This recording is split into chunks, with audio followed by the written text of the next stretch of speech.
Hello, my name is Raven, and I am a co-occurring disorders counselor. I've decided to start, after watching a lot of videos from an amazing human named Bailey Sarayan. I wanted to educate a bit more about some things that I talk about really frequently with my clients that come up all the time and kind of have caused a lot of the problems in society now for Americans, and where they come from. And since it's Halloween today, I think it is a great time for us to talk about the Puritans. Although I have no ill will against any that exist in today's current world, or even against people who hold these views, I wanted to talk about some of the views that are harmful in our society and some of the harm that they cause. So the first one that I wanted to talk about was a value judgment. Value judgment is the judgment that people are good or bad based on behavior or appearance.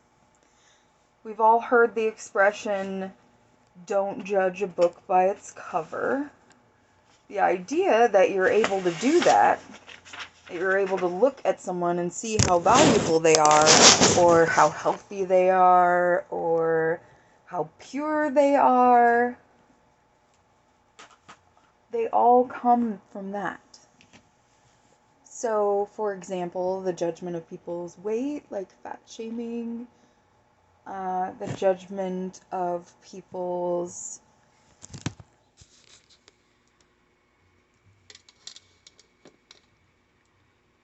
clothing or sexual preferences, the way that they dress, the tattoos they may or may not have.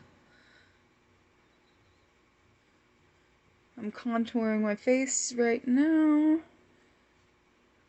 And the reason that this kind of makeup has come into fashion is that value judgment. You know, the more I look like what is considered beautiful, the more value I have. So people buy lots of makeup, like the kind I am blending into my face now. I went ahead and put on my basic foundation and then laid down some powder contour, and now I'm just blending it along the lines that I made.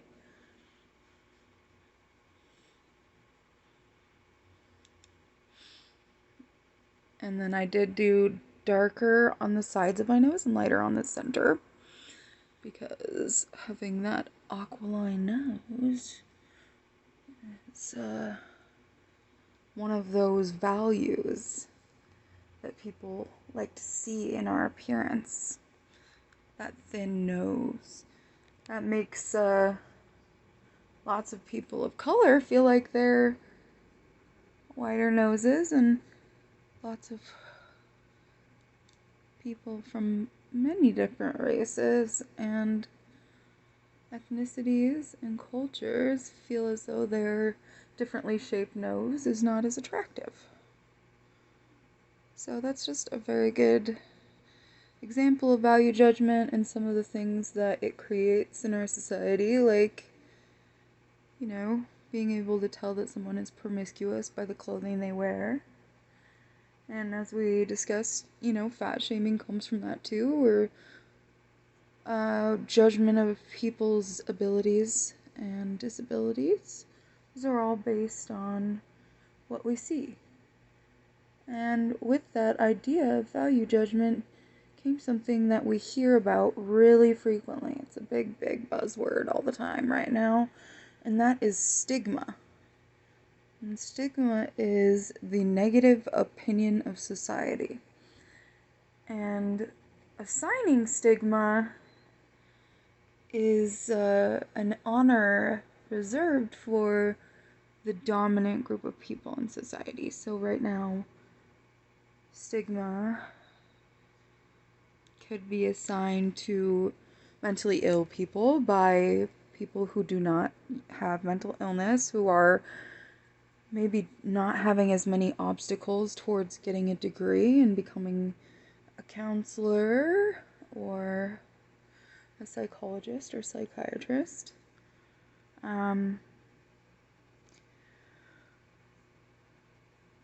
They might be getting stigma assigned to them by movies and television where they're represented by other people as dangerous or non-functional.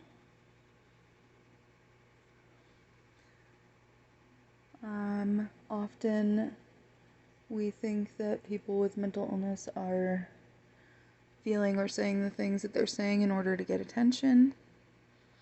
And I think, in my experience, that's rarely the case. It's just a really normal behavior for all of us to try and deal with our pain or get it out somehow. Alright, so the next one is othering. That is the them versus us, right? That dehumanizes people who are not like us. It makes it easier to ostracize them from our society or commit genocide.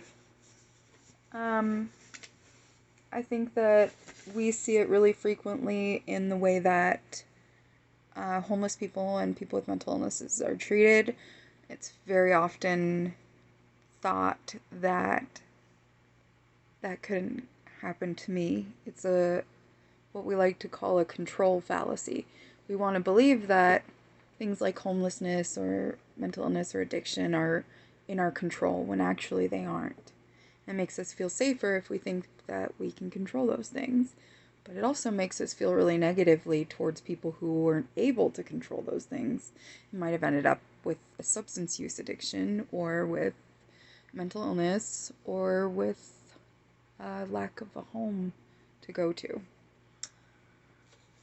Alright, so the next one is personal responsibility. That is assigning stigma to anybody who isn't able to care for themselves or their family. So that doesn't make a lot of room for people who are maybe having trouble taking care of their family because of mental illness or financial struggle. It might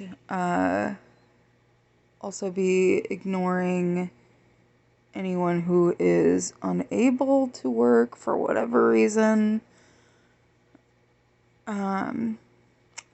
People that aren't organized enough to have long-term employment work well for them.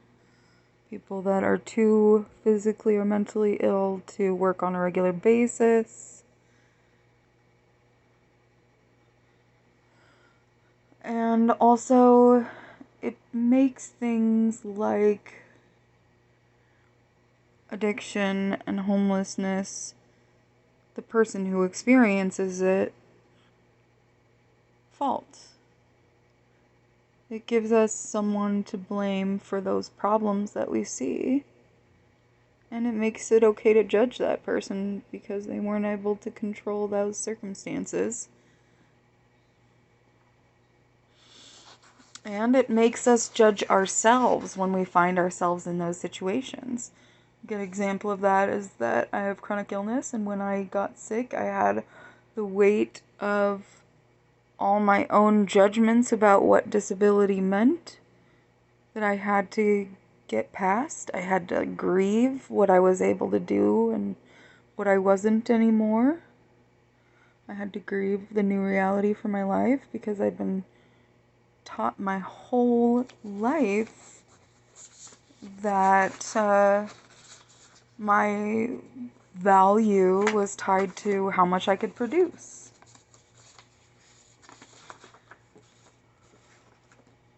And I think that that's something that also comes from the Puritans. The productivity myth, or the idea of toiling, we call it grinding now, or any variation of that. Working, hustling, trying to make money to support yourself or the people that you love, or to create the type of lifestyle that society has taught you need to have. So right now I'm just adding a dark blue from the Urban Decay Electrics palette. I like it because they're very pigmented.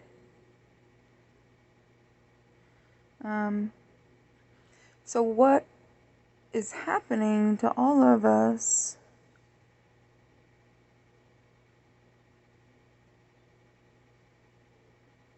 is that we are getting some pretty unhealthy ideas about where our value comes from, so that if we're unable to work or care for the people that we love, we then not only have to deal with the weights of the expectation of society, but also our own judgment about it and our worth.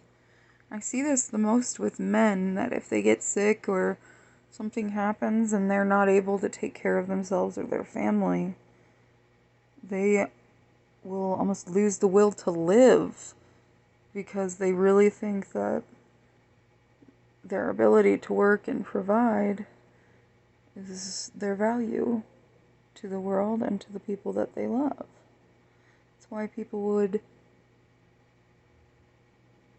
harm themselves or try to end their life when they lost their job.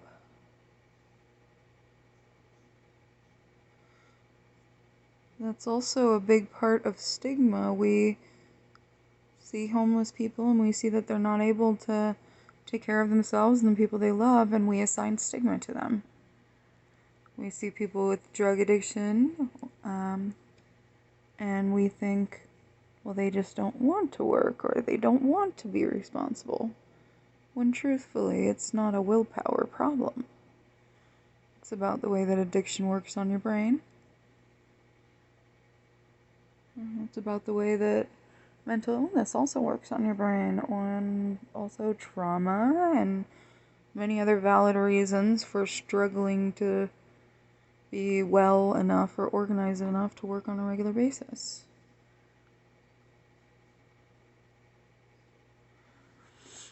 Okay, so another one that is really important is that life on earth needs to be hellish in order to obtain heaven and to deserve heaven. I personally like the Buddhist philosophy, make your heaven here, because I think we're only guaranteed the moment that we have right now, and that we should be making the best of that moment, because we don't know what's coming or what will happen next. You're not really guaranteed to have anything other than the moment you have in your hand right now. And the idea of repentance or regretting your past mistakes, shame and guilt, those things are actually paralyzing. They keep you stuck in the situation that you're in instead of being able to move forward. And those ideas of focusing so heavily on the past come from the Puritans as well, that if we repent our sins, that if we hold ourselves accountable for each and every failing, then and only then are we worthy of going to heaven. But this premise is built upon the idea that our behavior equals our worth. When truthfully, the two don't have a lot to do with one another. And they also are based on a very black and white understanding of value. That means that value judgment that we talked about earlier, that you can tell by looking at someone whether they're good or bad.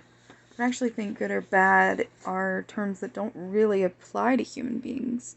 We aren't usually black and white. We're various beautiful shades of gray. In all kinds of varieties. But generally speaking, we're not all good or all bad. We're somewhere in the middle. And often, I hear people associating themselves with bad decisions that they made as though those decisions will determine their value forever. That they are a bad person because they couldn't control their substance use, or because they couldn't provide for their family, or because they made some mistakes in their past. When truthfully, in my opinion, those things really don't have a lot to do with their value. I think that the only way for us to get better and to improve our lives is to believe that we can, which means that we have to believe we can be more than our worst moments in order to ever be more than them. Okay, so the next view that can be really toxic is called piety equals morality. Piety means deference to God and religion, following the rules. And this is where we get the idea that this is a Christian nation. This is where we get the idea that the only people who are good people are the ones that believe the same way I believe and appear to be following the rules that I have decided are important. And this ignores the fact that there are many, many, many, many belief systems in the world. And it's harmful because it makes us think that we can decide whether or not somebody's a good person based on their belief system and how much it coincides with ours. We decide based on what they are displaying outwardly whether or not they have value, whether they are good, like us, or bad. The next is temperance or moderation, aka the war on drugs, which we need to congratulate drugs on winning. So, this idea also comes from the Puritans. The idea is that you should be able to hold and play with and keep close to you dangerous, addictive substances, but if you get addicted to them, then you're bad. You don't have enough willpower. You can't take care of yourself. You can't make your addiction magically go away. And this ignores the way that addiction actually works, which is that it hijacks your need switch in your brain. And it tricks your brain into thinking that you need the drug like you need food or water. And then your brain will do just about anything it has to get that thing. And that can happen with behavior, addiction, drugs, people, relationships, and sex, and many, many other things. we as humans are not very good at this temperance and moderation thing, and then that leaves a lot of us being judged as bad people.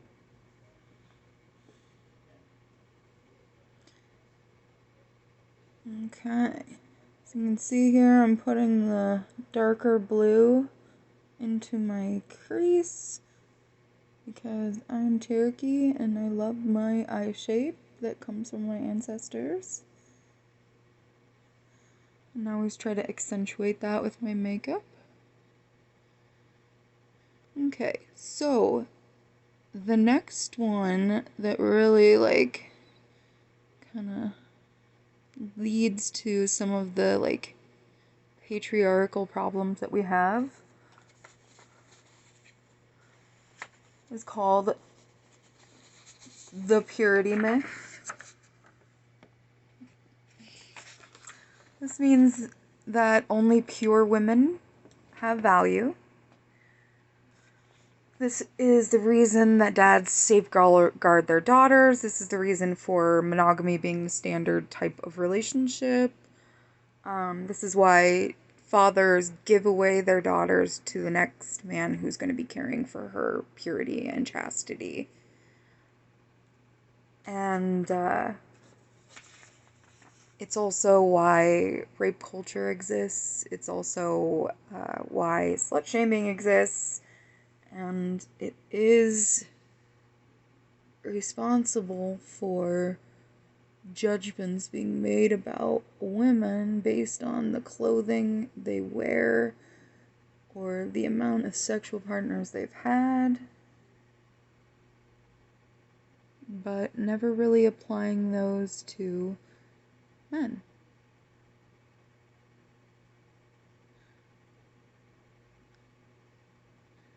And this makes it wrong or bad for women to have sexuality of their own, and wrong or bad for them to act on that sexuality with anybody, and wrong for them to give their purity away to someone else, as if it is a possession to be protected and held. Many of the harmful ideas that we have about women and their value come from this. So we've talked about some kind of unhealthy beliefs that come from the Puritans. We've talked about how those kind of inform the way that we see other people and the way that we see problems in our world. So what I want to do next is talk about where those things come from a little bit more. So we had kind of talked about that those are harmful beliefs that come from the Puritans. Most of us don't really know a lot about that, and it makes it difficult to kind of get a good concept of what we are talking about when we say that. So the Puritans, and the reason I decided to talk about them on Halloween is because of their history. The Puritans are, and their belief systems are responsible for the witch trials in the 1600s. When you think of Puritans and the witch trials, you can think of those value judgments and those purity and chastity and productivity ideas about who we are and what we should be coming from there. So, what's really, really important for us to understand then is that if we are going to take advice about our lives, and what's important to us and what we should be doing and how we should value ourselves and each other, we should probably take it from a really good source, right? That's something that's very important, especially our worth. It's the foundation for us being happy, living a good life. So we should probably think about who it is that we take advice from on that subject, since it's so important. And when we talk about the Puritans and the fact that they were responsible for the witch trials, we can think about some of the things they thought about people and how that informed their ideas of whether or not that person should be burned at the stake. And we can really get into the crux of it. Who are we taking advice from? Who is it that we're basing our values after? And these are the same people who would throw someone in the river and decide if she was a witch based on whether she drowned or she lived. And if she drowned, it was because she was pure and she went to heaven, so best case scenario for her, according to the Puritans. And if not, she was a witch and they burned her. Sounds like sound logic. Sounds like people you really want to take advice from, huh, guys? So, they also believed that humans shouldn't wear colors, because that was a sign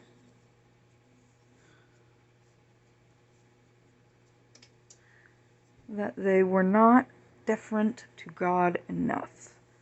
It was a sign that they were vain and way too concerned with their appearance instead of their relationship to God. So vanity is another important idea that they kind of popularized. They're not responsible for the creation of it, but they're the ones that kind of brought that to America. So, that said, the next step is to put those ideas together. Okay, so these are people that I'm allowing to adjust my perception of myself and the world around me, and tell me which people I should accept and which I should judge, including my judgments of myself. But it doesn't sound like they were practicing very sound logic, right? Someone wearing colors meant they were vain and attracting the devil's attention. They believed that sex was made only for married couples and it was only meant to be used to procreate or make more people.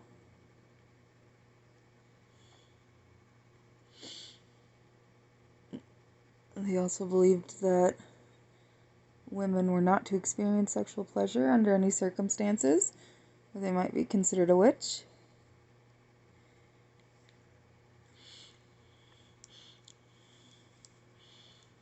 And they also believed that we, as human beings, were not meant to be happy, that we were creatures of sin and vice, and that we must try to ignore those things at all costs or risk hell eternal. Now, I don't want to base any more of my life on what those people thought was important for me.